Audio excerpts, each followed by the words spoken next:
Hey everyone. So, you've all just heard me sing a song, and you've already know that I'm a musician, or maybe not, then I'm telling you right now I'm a musician. Not to brag. And, you know, some people, well, not people, my friends, non-musician friends, ask me and my musician friends, like, how do you guys do it? How do you do music so well? And the answer is always the same, but seem unsatisfied. And so here it is. How musicians do it by me. So hello, quick introduction. My full name is Angelica Gabrielle Adam, and I went to Juilliard School, her dream school, and I majored in music. So there she is. You've all heard me singing, in the first one. So I hope you listen. And that song has been written by, come on, we've all know the Queen, Beyonce. Yeah, we all know Beyonce. And of course, you've all known them too. These are some legends that I picked as an example, but there are more lists of my heroes in music. So the first one over here, we have Alicia Keys with her beautiful angelic voice and very rockin' piano skills and many more. And the next one in the middle, we have Freddie Mercury, the king, or should I say the queen of rock and roll. And the third one, Elton John, with his award and big smile, with a people know him as the genius in piano. So, how? And three most often question that I've always been asked. So, how do you sing well? How do I sing well?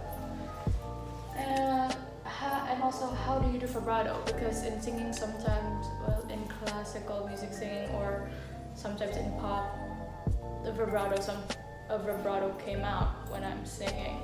It's a healthy technique, okay? And how do you change chords so fast? Now the third one is when I play the guitar in front of them, and they were like, how do you change the chords so fast with your finger, lady? And the answer is, I don't know, ... drum roll. That's practice. Okay, so there are two types of practice that I'm going to tell you. First is practice lesson with teacher, with sensei. So more guidance, that's the first one. We have more guidance. So like every time, we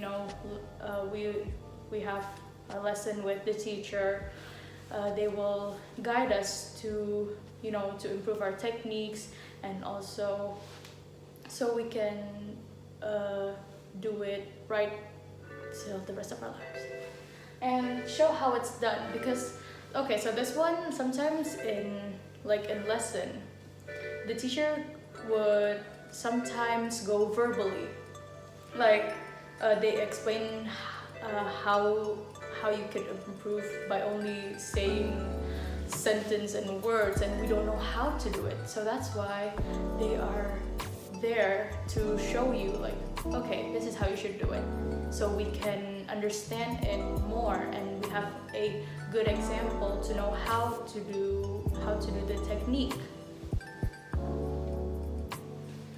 So the second type of practice is practice by yourself. This one is harder than when having guidance, because first you have no guidance at all, so it's just you to know if you're wrong or not, and if you're improving or not. But good thing there is a journal, and journal is the only hope you got when you're practicing alone. For example, my journal that I brought.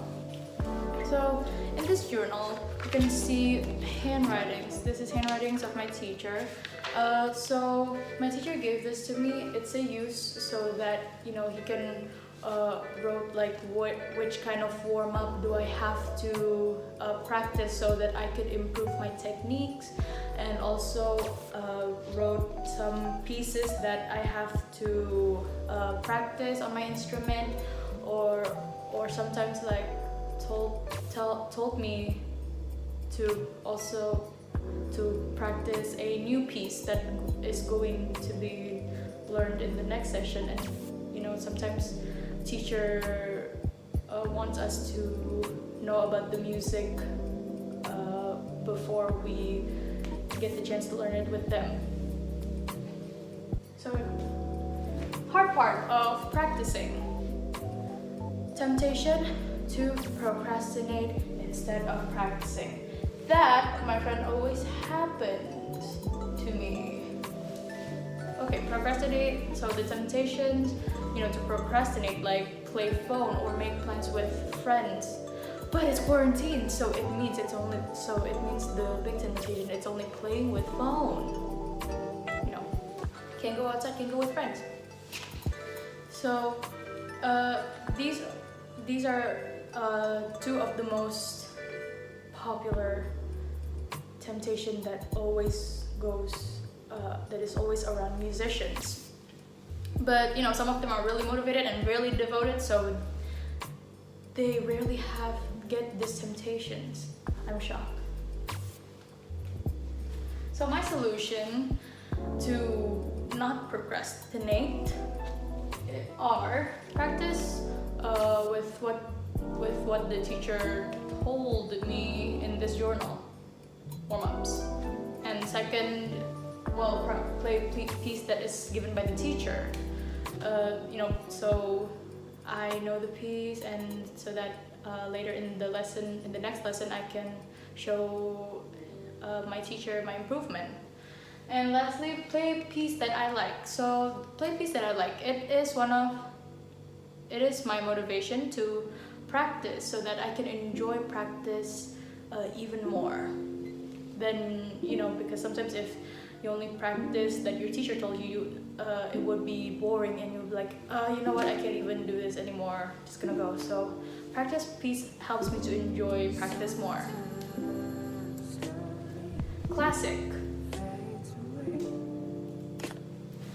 Classical music. What I observe, people nowadays don't really listen to classical because nowadays people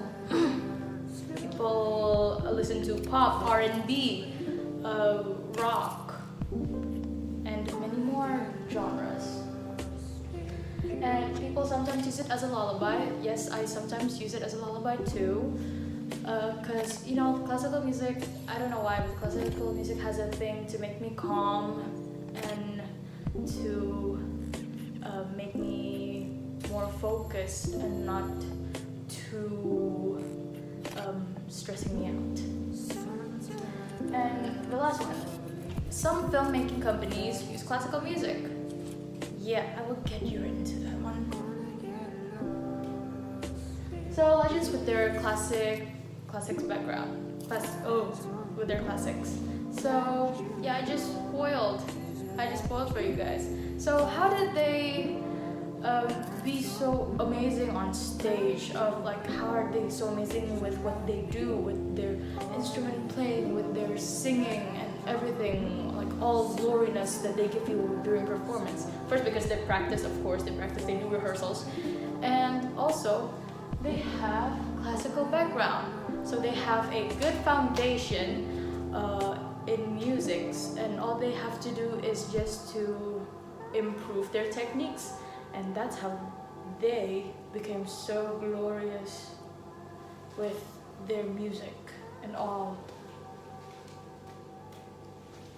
So in the first one, I say that they have classical music backgrounds. It means they have a good foundation. It means the basics. They have good basic, so that they have all they did is just easy climbing on the next level.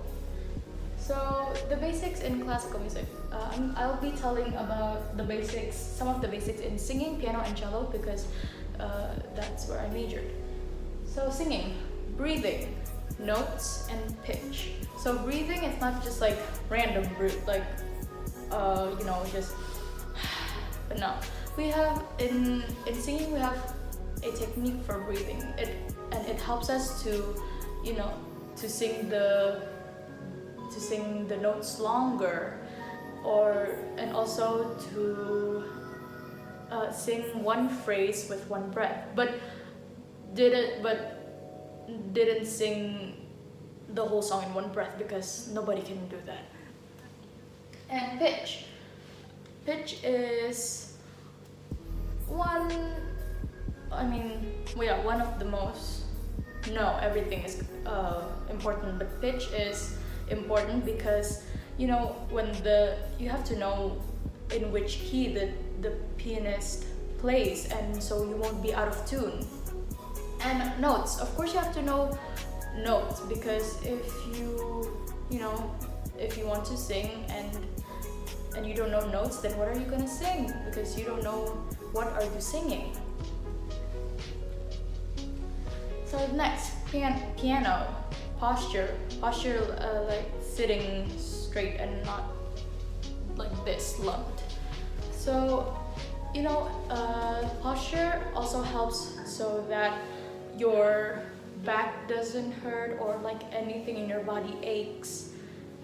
And fingering because pianos have toots, the black and white keys, and you have to know, and each notes you have to know which finger to use and to press that toot. And notes, of course you have to know notes, because how do you know song? How do you know how to read your piece? How do you read your music if you don't know notes? And lastly, cello, posture, because even though cello is just like sitting and then boom, cello in your body, you just hold the cello, but no, you have to know the good posture of for your cello, because when you're playing the cello, you don't want your cello to slip out of your body. You want it to lean on your body, so that it's and so that your cello relax in your body and won't slip and fall out of your body, because that would be a nightmare if your cello didn't make it alive. And notes, of course notes, because you have to know what music, or like you have to, so you can play a song or a piece. It's no joke. Yes, classical music is not a joke, okay? Because it takes a lot of time and effort to get it right, to get the techniques right, and to sound beautifully, to make it sound beautifully. And no half points theory music. So in that point, so there is this, if you went to a to a music school or a classic music lesson, chores like that, they will always recommend their students. Well, if it's the school, if you went to go to an art music school, it's a must. A theory music class. So it's where you learn how to read notes and like how to draw notes correctly, about intervals, about scales, and everything. So many to say. It's a list. And no half points. It means after you already learn your theory in your theory classes, it will have an exam. It will have an exam like all subject does. So, but the difference is, I will, for example, math.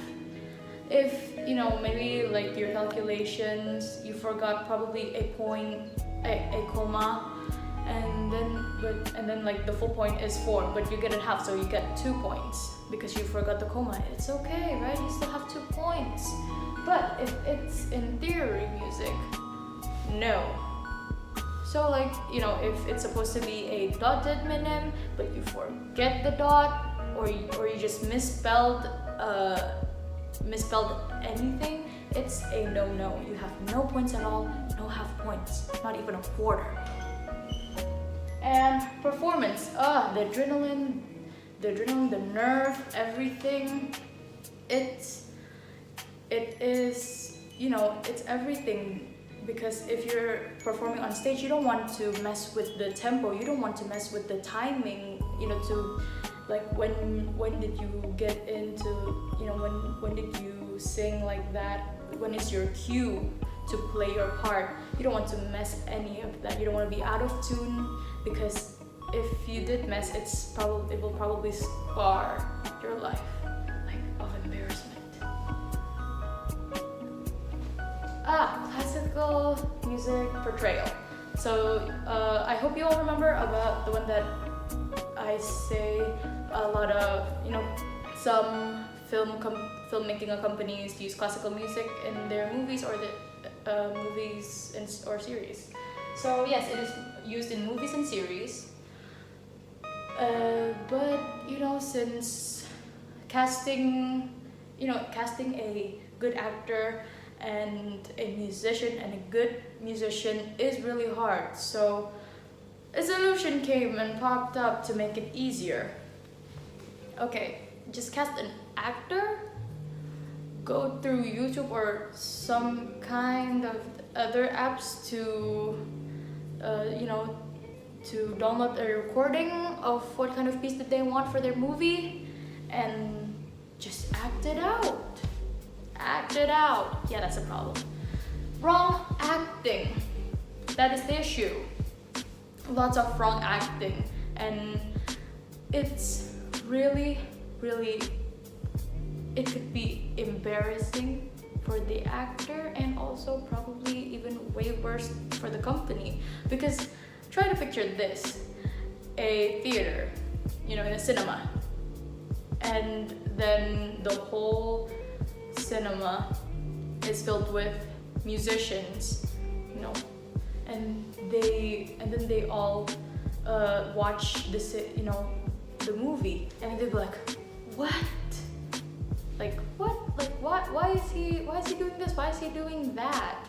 That leads to criticism, which is the last point. And one of the actually all of it is like all the issues about the film is like this. For example, the recording is a very slow song. It's a slow song. Let me think of a song, like da na na na na na na. But then the director was like, build intensity. So that's why, the recording was like na na na na na, but the actor was like I don't even know the fingering, but shift whatever that they want to make an intensity about it, and that is just a no, and it actually would it leads to a lot of criticism, and it would be bad for the for the rating, and you don't want less people to know the bad stuff about the movie, right? Music making. So in music making, there are a lot of cases in my life that until I'm getting annoyed about music making, because there are so many people is always wrong about music making. Making music. So it cannot always be spontaneous. Okay, let me set the record straight. Making music cannot be spontaneous, but the idea for the music could come out spontaneously.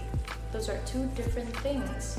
Making and the idea for the music. And second, it takes time. Making a song takes time.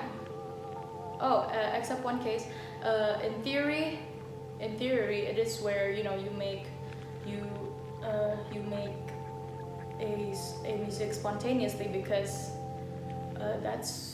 because in in theory class they they taught you how to compose a song, and that is like one of the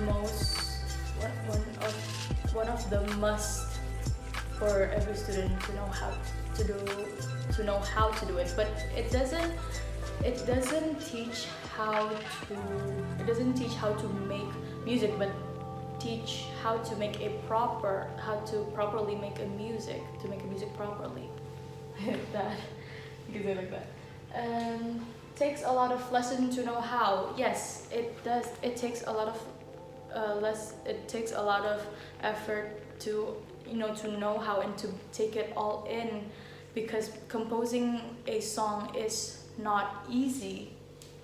And beats, rhythm, lyric depends if the person want to make it a lyrical song or a non-lyrical song, depends, and many more. There are so many things that you have to learn, like beat and rhythm and many more stuff. So music in my life, my way of communicating. So music is where I could tell a story without even stuttering, or like I could say talk without stuttering, because sometimes communicating with people sometimes make me nervous if like new people, except for my friends I can speak fluently. And my way to express feelings, I know it's common, but it is, like if you're angry, if I'm angry, I'll be like, you know what, instead of kicking a tree, I'll just throw it all to a song. It works rather than killing a tree. And lastly, my way to not bottle feelings. So, because being a teenager and then puberty starts, and the feeling of mood swing, like, oh, everyone hates me, no one loves me. I hate that. I hate that phase of puberty. So, but music helps me throughout those, and also, of course, my family and many more people. And it helps me to not bottle my feelings, because as I grow up, I learned that bottling feelings is not good. So why not try at something that I'm good at, which is music? So I wrote a song about my feelings, and it helps. How it affects me, it makes me become more confident, because if sometimes I'm too shy to probably tell like what I feel, but through music I can just sing it, because and people will listen to it more. And self-esteem, it boosts my self-esteem, because I'm not really, I'm a girl that is not good at academics, but and some of my friends are like good at academics, and then sometimes like make myself like, oh, I'm so dumb, but like through music I could say like, oh, I'm good at it, I still have something that I'm good at, and it boosts my self-esteem up again through the roof. And third, it also helps me to be grateful of myself, of what I have and what I was given. And also self-love. So through phases of puberty, and all feeling stuff like that, there's at times I will not like myself. I'll be like, okay, I'm fat, she's better than me, then why isn't I'm replaced by her, and all that stuff. And so through music, listen to music and take it all in, the lyrics, and it helps me to understand that even though probably you see people that are better than you, but everyone has flaws, and so you also need to love yourself and love all your flaws, because that's how people have to do it, and that's probably what they are doing to try to love their self. And so that also learns how help me to love myself more and to appreciate myself. I always got compared, but through but God spoke through my family and through my loved ones, told me that, even though not people out there that are probably more good than you, but they have their own color, and you have your own color, and so you have to share your color with people and to make the world more colorful. And through that, you can do it through what you love and what you can do and what you're most good at, which is music. So it helps me to be more devoted with myself and with what I have and what God gives. And it also reminds me that how devoted He is to love me as a daughter of His. So thank you for listening to my talks about and through my journey and how it changed me about music, and also to finally know how musicians do it. Okay, let me just set the record straight again. It's practice and a lot of effort, and also a lot of time. Okay, so thank you. Don't forget to love yourself. Don't forget to appreciate yourself, and to also be the better version of yourself through what you love, and to learn more good things through what you also love and what you're good at. So thank you, and God bless you.